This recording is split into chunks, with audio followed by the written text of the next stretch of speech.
General Hospital will reveal after weeks of uncertainty, fragmented memories, and a growing sense of unease. Drew finally uncovered the truth he had been searching for, truth that would become the key to determining the fate of several individuals in Port Charles. Following a tip from Selena, Drew tracked down Brad in the General Hospital lab, the very place where suspicions around the ketamine incident had first taken root. Brad, who had already tasted the consequences of prison life and understood the weight of keeping dangerous secrets, now found himself at a critical crossroads.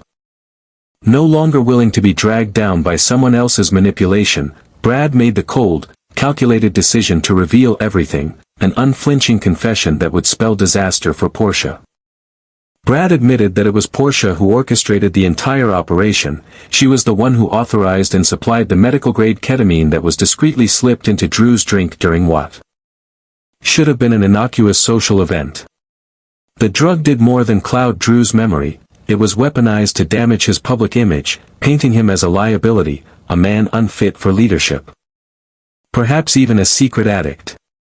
But what was meant to be the perfect takedown began to unravel once Brad, burdened by fear and guilt, could no longer protect Portia's secret. Instead of threats or anger, Drew responded with a deal: help him bring Portia down and out of General Hospital, through solid evidence, not tabloid scandal, and in return, Brad would be protected. Brad accepted, partly out of survival instinct, partly because he knew aligning with Drew was the only way out of the spiraling disaster. He provided Drew with a complete set of damning evidence, copies of medical records, pharmacy access logs, and even audio recordings of Portia issuing verbal directives about the ketamine dosage. Brad also confessed that his hospital badge had been used by Portia to access the pharmaceutical system, exposing how she manipulated institutional controls and used him as an unknowing pawn in her elaborate scheme. Meanwhile, Portia, unaware of the noose tightening around her, continued to operate in the shadows. She sought information from Willow, believing she could still steer the situation to her advantage before it fully slipped out of control. But what she didn't know was that every move she made was already being monitored by Drew and Brad. In a private meeting with Laura and Curtis, two people who once considered Portia an ally, Drew laid everything bare: the documents, the access logs, the test results. Every piece pointed directly to Portia. Curtis, consumed by rage and betrayal, felt as though the woman he once protected had used his trust as a weapon. Laura, as mayor, had no choice but to act.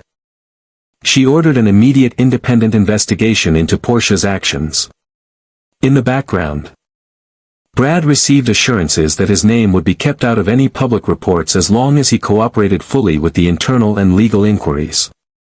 Transitioning from a manipulated scapegoat to a strategic informant, Brad began to rebuild his sense of agency and integrity. Drew, now seen as a victim rather than a suspect, was praised for exposing the scheme instead of allowing himself to be destroyed by it. His public image began to recover rapidly, and whispers of political redemption started circulating. Portia was swiftly suspended from her position just days before the hospital board could convene for an emergency disciplinary hearing. Port Charles media erupted with the news of one of the most severe medical ethics scandals since the Scorpio-led investigation into anesthesia abuse years ago. Willow, who had unknowingly become an information conduit, felt deeply betrayed and shaken. Her trust in Portia, once unshakable, had collapsed. In the temporary conclusion to this explosive chapter, Drew not only survived the scheme orchestrated by Nina and Portia but turned the tables on them entirely, regaining public trust. Portia, once hailed as one of the hospital's most devoted physicians, had become its most scrutinized pariah. Brad, once easily manipulated, emerged as someone who survived by making the right choice at the right moment. And as the dust settled, everyone, from Laura and Curtis to Willow, was left facing the same, unsettling question: in a city where trust is the most fragile currency, who is truly an ally? And who is simply waiting for the right moment to strike?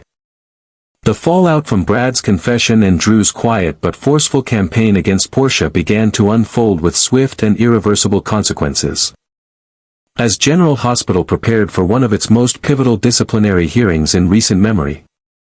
The atmosphere across its halls shifted palpably, from routine and professionalism to hushed whispers and wary glances.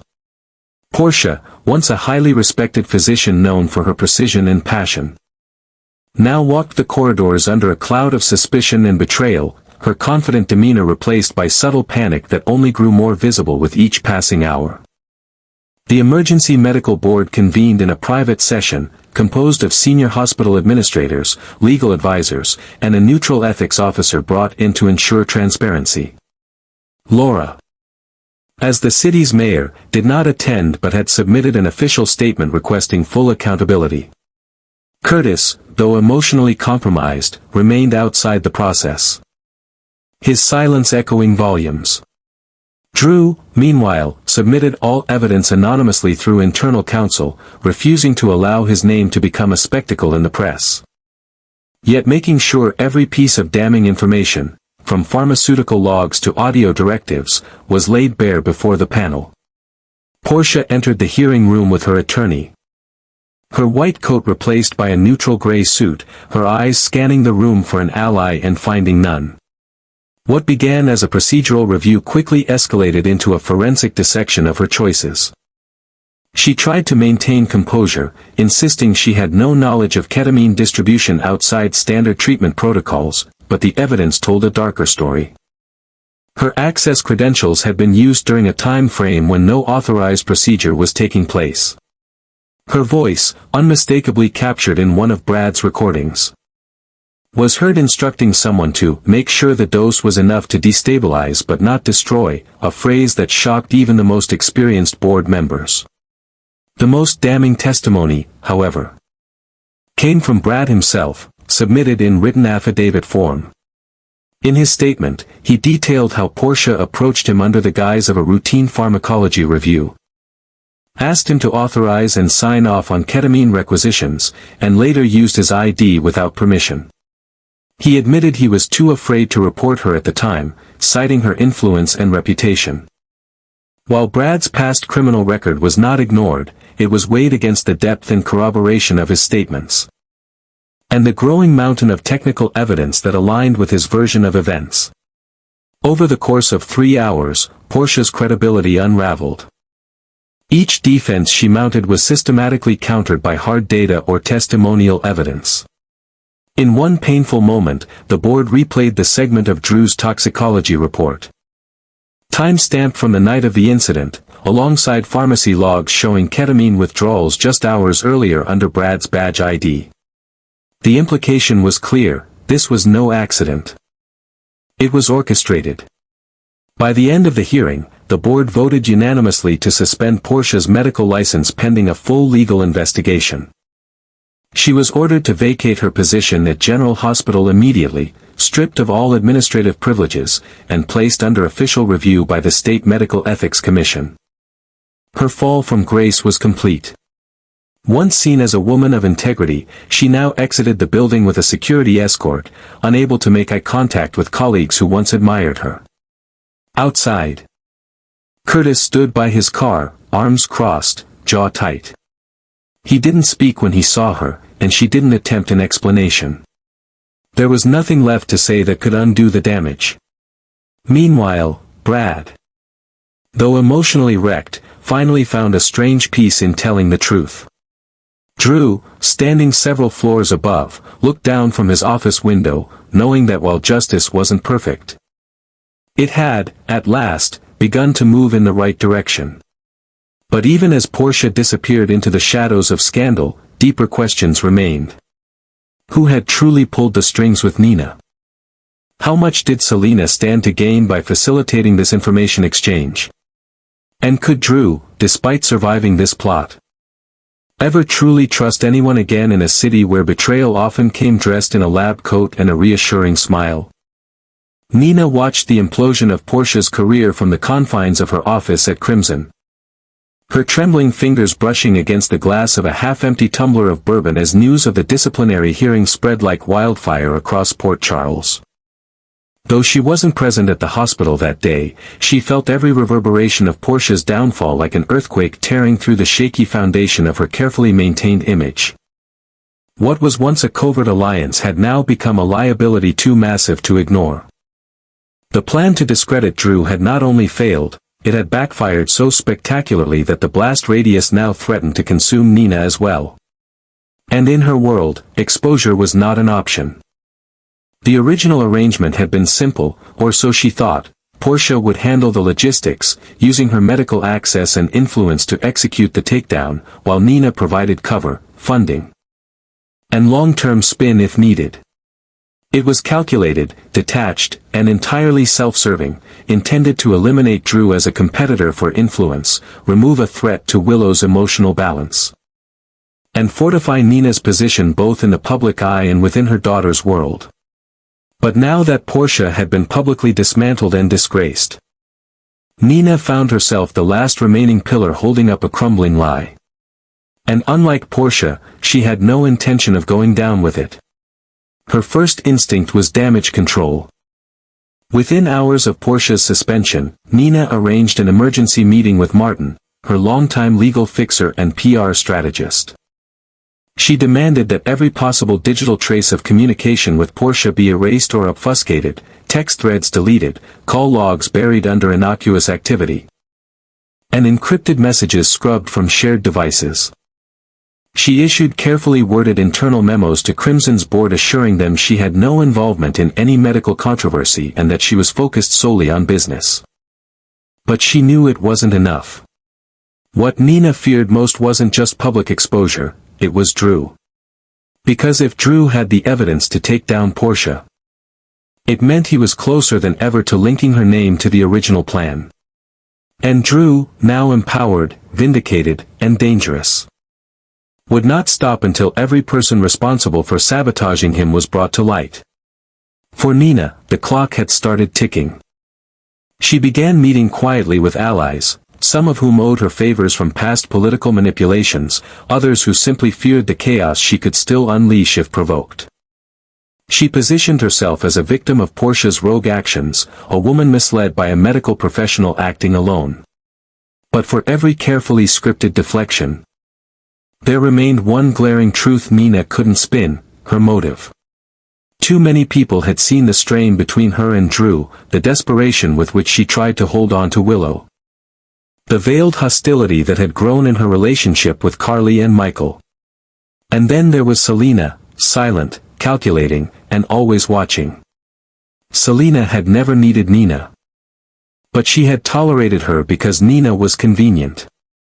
Now, Selena's role in tipping off Drew, likely in exchange for a future debt or political leverage, meant that Nina was utterly alone.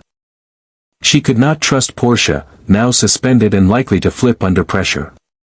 She couldn't control Brad, who had already sold her out by naming Portia. And she certainly couldn't silence Drew, not after he had emerged from scandal as a symbol of perseverance and honesty. So Nina did the only thing she could do: she pivoted.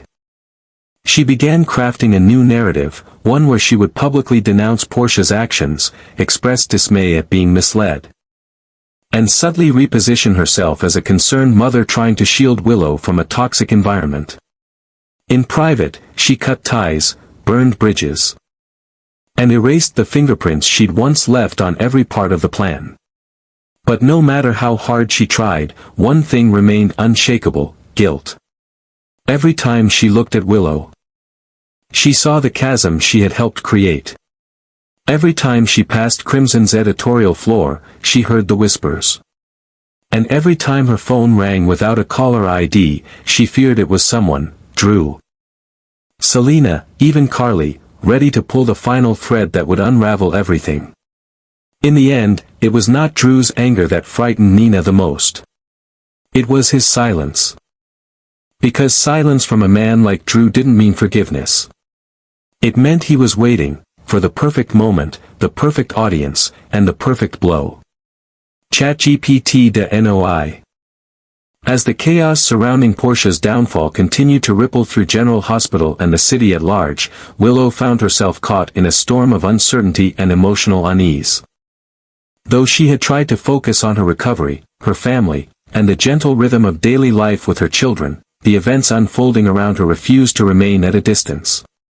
At first, she felt sympathy for Portia, a fellow mother, a doctor she once trusted. But as more facts emerged, as whispers turned into headlines, something deep within Willow began to shift. It wasn't just what had happened, it was how it all connected. And the threads, when followed carefully, began to point towards someone far closer than she had imagined, Nina. Willow didn't want to believe it. She had spent months, even years, trying to rebuild a fragile connection with her biological mother. They had fought, made amends, and even shared quiet moments of peace. But as she read through public statements and internal hospital memos, she couldn't ignore the inconsistencies. Why had Nina, a woman not employed at the hospital, been mentioned so frequently in speculative conversations about Drew's scandal? Why had Portia, just weeks before her fall, seemed unusually evasive during their conversations? And why, when Willow asked Nina about the rumors, did she see something flicker in her mother's eyes, not confusion, but fear? The suspicion gnawed at her until it could no longer be ignored. One evening, after putting Wiley and Amelia to bed, Willow sat alone in the kitchen, staring at a photo of her and Nina taken just weeks earlier, a moment that now felt disturbingly artificial. She opened her laptop and began digging. Old emails, public donation records, Crimson articles subtly edited after publishing, and phone logs from the day of Drew's supposed relapse. Everything was subtle, but not invisible. The pattern was real. And by the time she closed her laptop, Willow's hands were trembling. The next day, she requested to meet Nina in person, at the Metro Court. In a quiet private lounge where they had once shared drinks and light-hearted talks. But this time, the atmosphere was different. Tense. Hollow. Willow didn't confront her immediately. Instead, she listened. She watched. She asked soft, casual questions meant to probe and reveal. And the more Nina tried to redirect, downplay, or offer vague explanations, the more Willow knew. The woman sitting across from her, trying desperately to appear composed, was not just hiding something, she was drowning in it. Finally, Willow asked the one question Nina couldn't deflect. "Did you know about the ketamine?" Nina froze. Just for a second. But it was enough. That moment, wordless, breathless, told Willow everything. Nina tried to recover, insisting she had nothing to do with Portia's actions, that any connection was circumstantial, that she would never hurt Drew or sabotage his life. But the excuses rang hollow. Willow no longer saw a mother trying to protect her family, she saw a woman trying to protect herself. And something inside her hardened. Willow stood to leave, her voice soft but distant. And told Nina that whatever progress they had made, whatever relationship they had built, could not survive another betrayal. She didn't scream, didn't cry. She simply walked away, leaving Nina alone in that silent room with nothing but her reflection and the echo of a bond that had just fractured beyond repair. In the days that followed, Willow began to confide in Michael, and eventually Carly, about her suspicions. Though Drew never directly accused Nina, the clarity of Willow's discovery added a new dimension to the investigation. Quiet meetings began to occur at Aurora, involving lawyers, advisors, and those close to the scandal. Michael, now fully aware of how close his family had come to being destroyed, turned cold toward Nina. And Carly, fueled by both fury and a renewed desire to protect her children, vowed not to rest until Nina's name was no longer spoken with respect in Port Charles. For Nina, the silence grew louder. Her calls to Willow went unanswered. Her messages were left unread. At Crimson, staff avoided eye contact. At family gatherings, she was absent. Her seat at the table a haunting reminder of the cost of ambition without conscience. And through it all, the question remained, how long before the rest of the city discovered what Willow now knew?